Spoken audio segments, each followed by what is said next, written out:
Arestado sa General Trias, Cavite ang isang lalaking nag-alok ng trabaho sa isang dalagita at inaakusahan ng gahasa umano sa biktima. Depensa na akusado, hindi niya alam na menor de edad ang babae at hindi rin daw niya pinilit. Laging una ka sa balita ni Bea Penlac Exclusive. Pauwi galing trabaho ang 30 anyos na lalaking ito sa General Trias, Cavite nang bigla siyang salubungin ng pulisya. Dapa.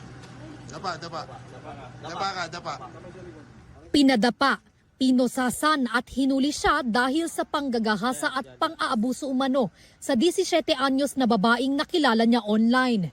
Ayon sa pulisya, naghahanap ng trabaho ang biktima online na nakita naman daw ng akusado. Pero may iba raw na pakay ang lalaki. Nag-post po siya sa social media. Yun naman po ay nakita ng ating accused at ginamit niyang opportunity ito para paluwasin po ng galing probinsya papunta dito sa Maynila ang atin pong biktima. Wala pong trabahong naghihintay.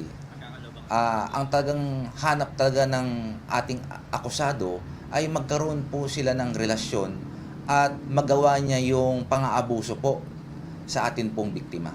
Ibinahay daw ng akusado ang biktima sa Tondo, Maynila ng ilang linggo. Doon din ginawa ang panghahalay at pang-aabuso umano sa biktima sa loob ng 3 araw. Nung hindi na po makaya ng biktima natin ay bigla po siyang umuwi sa kanila pong probinsya. Nagsumbong sa pulisya ang biktima kasama ang kanyang ama. At makalipas daw ang 7 buwan na pagtatago, nahuli ang akusado sa bisa ng warrant of arrest. Paliwanag naman ng akusado, tinulungan niyang makahanap ng trabaho ang biktima sa Maynila. Pinatira pa raw niya ang babae sa boarding house na tinutuluyan niya. Nagkapanatagang kami ng loob. Basta naging kami po. Ayun nga po, aminado kami nangyari sa amin. Pero siya unang yung nagbigay ng motibo na ganyan. Siyempre lalaki lang po na rin po ako. Natutokso rin po kaya hanggang sa nangyari po sa amin.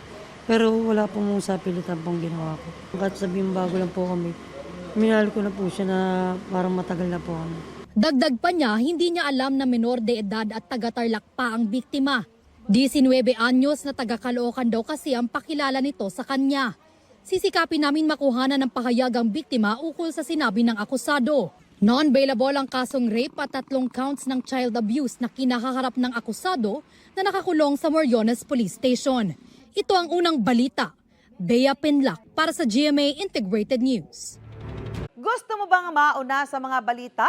Mag-subscribe na sa GMA Integrated News sa YouTube at tumutok sa unang balita.